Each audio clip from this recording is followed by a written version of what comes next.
ঈদের নামাজ পড়ে যখন আমি 11 বছর আগের কথা বলছি, ঈদের দিনের কিছু মায়েরা হাত পেতে দাঁড়িয়ে আছে।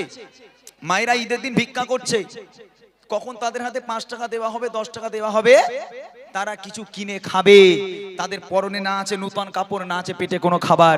চিন্তা করলাম, আল্লাহ আজকের একটা ঈদের দিন, এই মাগুলো হাত পেতে দাঁড়িয়ে আছে, এদের সন্তানগুলো কোথায়? খোঁজ নেবেন, খোঁজ নিলে দেখতে পাওয়া যাবে তাদের সন্তানগুলো আয়েশ আরাম করে স্ত্রী পুত্রকে নিয়ে তারা জিন্দেগি যাপন করে, ঈদ পালন করে। আর যে মা 10 মাস 10 দিন গর্ভে ধারণ করে লালন পালন করে বড় করেছে, মানুষ করেছে, সেই মা রাস্তায় রাস্তায় ভিক্ষা করে। আল্লাহ পাক কোরআন শরীফের মধ্যে বলেন, বিসমিল্লাহির রহমানির রহিম, ওয়া ক্বাদা রাব্বুকা আল্লা তা'বুদু ইল্লা ইয়্যাহু ওয়া বিল ওয়ালিদাইনি ইহসানা। আমি আল্লাহ আমার ইবাদত বান্দেগি করার পর দ্বিতীয় নম্বর ইবাদত তোর বাপ মায়ের প্রতি ইহসান করা, বাপ মাকে ভক্তি করা, মোহাব্বত করা, ভালোবাসা। আর আজকে সেই বাপ মা লোকের বাড়ি বাড়ি ভিক্ষে করে বেড়াচ্ছে। হায় হায়।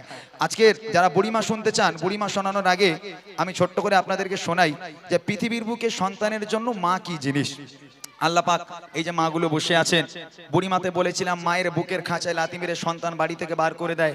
তবে ওই সন্তানকে যখন ওই মা জন্ম দিয়ে বড় করেছিল, মানুষ করেছে, কতটা কষ্ট করতে হয় একটা বাপ মাকে একটা সন্তানকে বড় করার জন্য।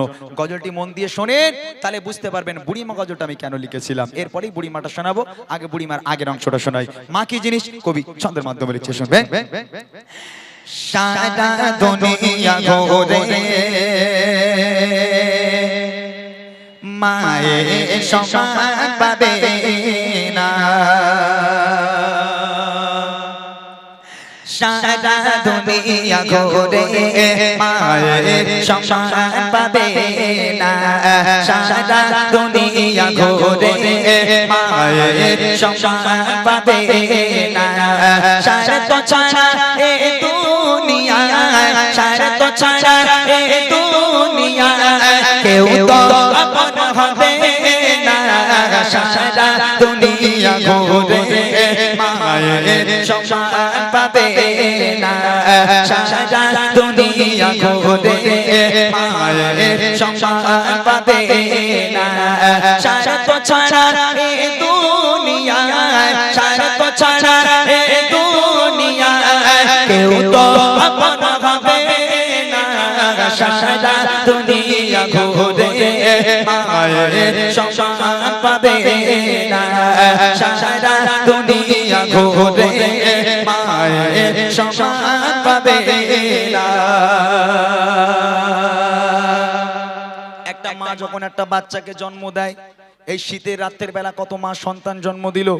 ওই মায়ের কোলে সন্তান পায়খানা করলো, পেশাব করলো, মা খেতে যাচ্ছে সন্তান পায়খানা করে দিল, মা ঘুমাতে যাচ্ছে সন্তান পায়খানা করলো। আচ্ছা, কোনো দিনের জন্য কোনো মা বিরক্ত হয়ে একটা বারের জন্য কোনো মা বলতে পারে হতভাগা সন্তান দূর হয়ে যা, আজ থেকে অন্য ঘরে ঘুমা, আমি মা অন্য ঘরে ঘুমাই, কেননা তুই আমাকে খেতে দিস না, আমাকে ঘুমাতে দিস না, আমি তোর মতো বদমাইশকে নিয়ে ঘুমাবো না, দূর হয়ে যা। কোনো মা বলতে পারে? ওই সন্তান পায়খানা করে কেঁদে উঠলো, ওই রাতের বেলা মা কি করলো, সুন্দর করে পোছাপুছি করিয়ে দিয়ে সন্তানকে ঘুম পাড়িয়ে আরামের বিছানায় ঘুম পাড়িয়ে দিয়ে সারাটা রাত বসে বসে মা পাহারা দেয়। আর সেই বাপ মা বুড়ো বুড়ি হয়ে গেল, হাঁটতে পারে না, চলতে পারে না, যদি ঘরে কিংবা বারান্দায় একটু পায়খানা করে ফেলে, একটু পেশাব করে ফেলে, তখন ছেলে বউর ঘাড়ে বাজ পড়ে। রাগ করবেন না যেন, খবরদার, নিজে চোখে দেখা তাই বলছি। কত বৌমা স্বামী বাড়ি না আসতে আসতে বলবে, এই দেখো তোমার মা ঘরে বসে বসে হাঁকবে, আমি পরিষ্কার করবো? হ্যাঁ, আমি আমার বাপের বাড়ি একটা কুটনের দুটো করিনি, তোমার মার পায়খানা পরিষ্কার করবো? ও হবে না, ওই বাপ মারে বাইরে বের করো, ঘর নোংরা করে। হতভাগা সন্তান উঠোনে যে জায়গা ছিল একটা তিরপল দিয়ে চাল তৈরি করে একটা তক্তপোষ ঢুকিয়ে দিল, বাপ মা ওর মধ্যে পচে মরুক, বাপ মাকে আর দামি ঘরে উঠতে দেওয়া যাবে না। আল্লাহ পাক বলে, ওয়া ক্বাদা রাব্বুকা আল্লা তা'বুদু ইল্লা ইয়্যাহু ওয়া বিল ওয়ালিদাইনি ইহসানা। আমি আল্লাহ আমার ইবাদত বান্দেগি করার পর দ্বিতীয় নম্বর ইবাদত তোর বাপ মায়ের প্রতি ইহসান করা, ভক্তি করা, মোহাব্বত করা। সেই বাপ মাকে আলাদা করো। কবি লিখছে, দেখেন, বিনা স্বার্থে ভালোবাসা থাকে সর্বদা জানে মনে, সুখে দুঃখে মুসিবতে আগলে রাখে মা প্রতিক্ষণে। বিনা স্বার্থে ভালোবাসা থাকে সর্বদা জানে মনে, সুখে দুঃখে মুসিবতে আগলে রাখে মা প্রতিক্ষণে। সেই মায়ের অবদান, সেই মায়ের অবদান ভোলা তো বুঝাবে না, সারা দুনিয়া ঘুরে মায়ের সম্মান পাবে না সারা দুনিয়া ঘুরে মায়ের সম্মান পাবে না সারা ছাড়া এই দুনিয়ায় সারা ছাড়া এই দুনিয়ায় কেউ তো আপন হবে না সারা দুনিয়া ঘুরে মায়ের সম্মান পাবে না সারা দুনিয়া ঘুরে মায়ের সম্মান পাবে না। এখান থেকে শুরু করেছিলাম বুড়িমা বুড়িমা, এই যে বাপ মা আলাদা হয়ে গেল, ছেলে বাপ মাকে আলাদা করে দিল, দামি ঘরে আর উঠতে পারে, বাপ মার আর স্থান নেই দামি ঘরে, বাপ মা ঘর নোংরা করে। এখান থেকে শুরু হচ্ছে বুড়িমা। মা রাস্তার ধারে দাঁড়িয়ে আছে, ছেলেটা কখন বাজারে যাবে একটু ওষুধ আনতে দেবে, ছেলে একটা ব্যাগ নিয়ে দামি ঘর থেকে বার হলো, মা দাঁড়িয়ে আছে, মা ডাকছে এই খোকা কোথায় যাচ্ছিস বাবা? বলে মা বাজার করতে যাচ্ছি।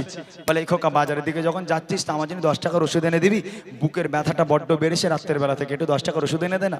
ছেলে বলছে মা এই জন্য তোমার সামনে আমি যাই না, তোমার সঙ্গে দেখা হলেই শুধু খাই খাই করো, এটা এনে দে ওটা এনে দে এটা এনে দে ওটা এনে দে, এত খাই খাই করো কারো, কোথায় পাবো এত টাকা তোমার জন্য আমি? মা 10 টাকার ওষুধ আনতে বললে মা নাকি খাই খাই করে। এখানে তো অনেক মায়েরা আছেন, আচ্ছা আপনারা বলেন তো ওই ছেলেরা যদি শাশুড়ি ফোন করে বলে জামাই আমি যাচ্ছি, ও ছেলে বউর কাছে বলবে তোমার মা শুধু খাই খাই করে কেন, খালি আমার বাড়ি আসে কেন, এরকম বলবে? ও বলবে না, বউর কাছে বলবে এই দেখো তোমার মা আসছে, কি খেতে ভালোবাসে, গরুর গোশ না মুরগির গোশ? বলে কেন আমার মা তো দুটোই খায়। বলে ইলিশ মাছটা সাথে আনলি ভালো হয়। বলো শাশুড়ি বলে কথা, হ্যাঁ মান সম্মানের ব্যাপার আছে না? কেননা মা তো একটাও ডিম দেয় না, আর শ্বশুর বাড়ি গেলে শাশুড়ি তো প্লেটে 4টা করে সাজিয়ে দেয়, কি ভালোবাসো, বাবা খাও বাবা খাও, কি সুন্দর করে বলে না? মা তো রকম করে বলে না। আর এই 5Gর জামানা, এই যা ইন্টারনেটের জোর, এই যা 5Gর স্পিড, আমরা সারা জীবন শুনেছি মায়ের পায়ের তলায় জান্নাত। ও আল্লাহ, এই 5G ইন্টারনেটের জন্য মায়ের পায়ের তলায় জান্নাত আর নেই, ট্রান্সফারে শাশুড়ির পায়ের তলায় জান্নাত চলে গেছে। ওই জন্যই জামাইরা খালি শাশুড়ি পায়ে চুমু খাচ্ছে, বুঝলেন না?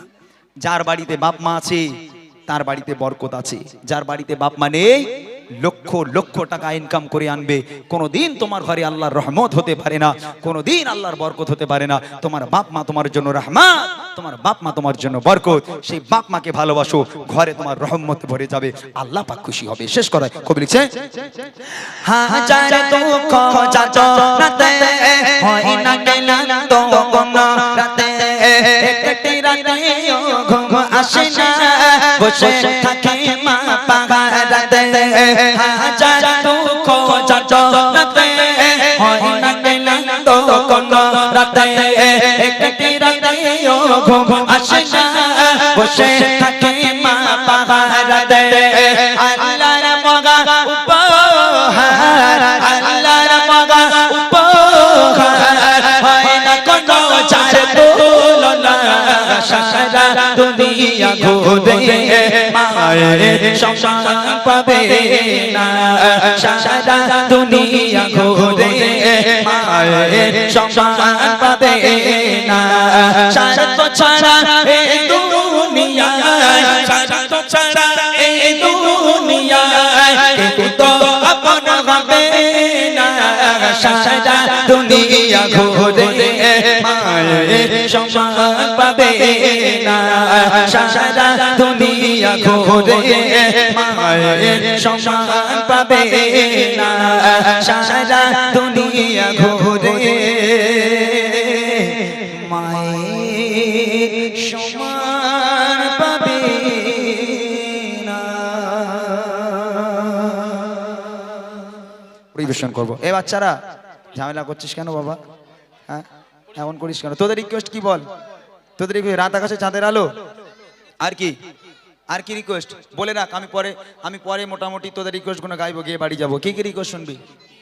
হ্যাঁ জোরে বল।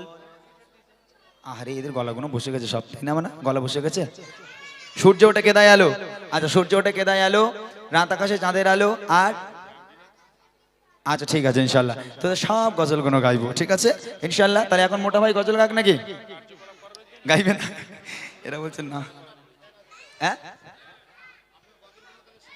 জি জি অবশ্যই, এরা আমাদের গজলকে ভালোবাসে। জি জি একদম একদম একদম মাশাআল্লাহ। এক হচ্ছে আমাদের রবকে, তাই নবীকে, বাহ আমাদের মানে যেখানে এরকম মানুষজন থাকে সেখানে তো বাচ্চা কাচ্চা শিক্ষিত হবেই। আচ্ছা, আমাদের কোন ফেরেশতা জান কবজ করে বলো তো? হ্যাঁ, আজরাইল ফেরেশতা, তাই না?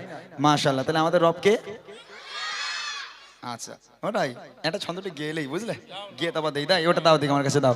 এরা বলেছে আমাদের রব আল্লাহ, কি কি রিকোয়েস্ট? বিনা দানার খেজুর, এই খেজুর আমি খাইনি, মানে আমার না এ গজল। একটা আপেলের খাবার ঘটনা, আপেলও আমি গাইবো না, তুমি আসমানে থাকো প্রভু আমি জমিনে, এটা গাইবো ইনশাআল্লাহ, সমস্যা নাই। এই আর দে দে পাল তুলে দে মাঝি হেলা করিস হ্যাঁ, ঠান্ডার সেক্রেটারি সময় আমার- সেক্রেটারি রিকোয়েস্ট একদম গাইতেই হবে দো বই এরকম এই যে ঠান্ডার সময় পাল তুলবো এখন? হ্যাঁ, ঠান্ডায় মানুষ বাঁচে না, পাল তুলছে এখন। আচ্ছা ঠিক আছে, তাহলে আমাদের রবকে। আমার বাড়িতে ক্লাস করাই তোমরা জানো, রবিবার করে ক্লাস হয়, 60 জন স্টুডেন্ট আছে তোমাদের মতো বাচ্চা কাচ্চা, তারা এক একজন এক এক রকম শিল্পী। এখন যারা পশ্চিমবাংলায় বহু জায়গায় প্রোগ্রাম করে বেড়াচ্ছে, তোমাদের মতো এরকম চিটকেনা চিটকেনা আছে কিছু, অনেক বাচ্চা কাচ্চা আছে আমার কাছে গজল শেখে। তা আজকে আমি এখানে এসেছি মানে তোমাদের শেখাবো, আমার সঙ্গে আস্তে আস্তে গাইবে, আর জোরে গাওয়ার দরকার নেই, আমি যেভাবে গাইবো তোমরা প্র্যাকটিস করো। এই আমাদের রবকে এইটা একটুখানি গাইবে অ্যাকশন দেখে, তারপর মোটা ভাইকে দেবো, চলো। আমাদের প্রভু এক নবীর জীবন বিধান ঐশী বাণী কোরআন। আমাদের প্রভু এক নবীর জীবন বিধান ঐশী বাণী কোরআন। আমাদের প্রভু এক নবীর জীবন বিধান ঐশী বাণী কোরআন। তবে কেন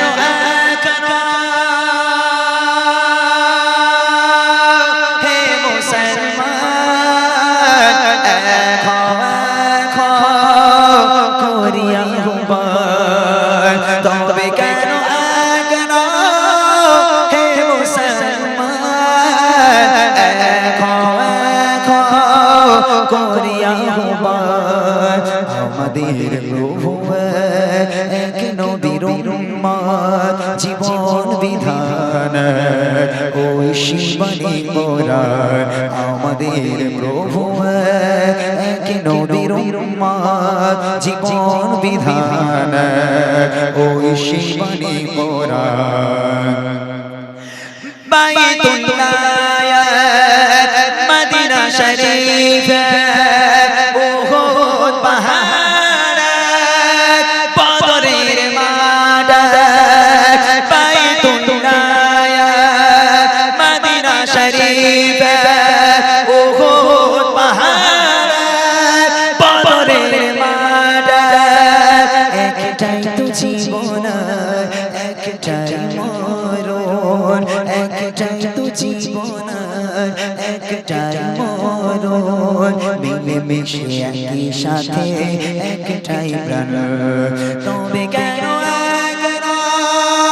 হে মুসলমান করিয়া হুবান, তবে কেন হে মুসলমান করিয়া হুবান। আমাদের প্রভু এক নবীর জীবন বিধান ঐশী বাণী কোরআন ঐশী বাণী কোরআন।